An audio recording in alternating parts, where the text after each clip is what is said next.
Dati, ang mga Europeans, inalipin nila ang Africa at pati dito sa atin sa pamagitan ng armas.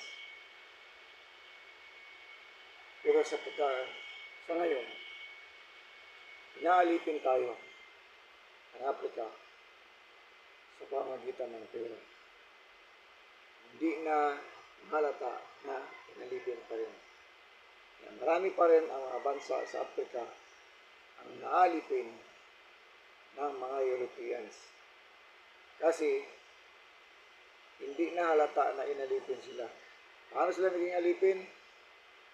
Pinapahiram ng pera.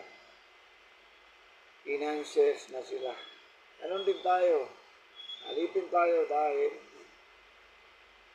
pinapautang tayo. At namumblima tayo ngayon sa interest.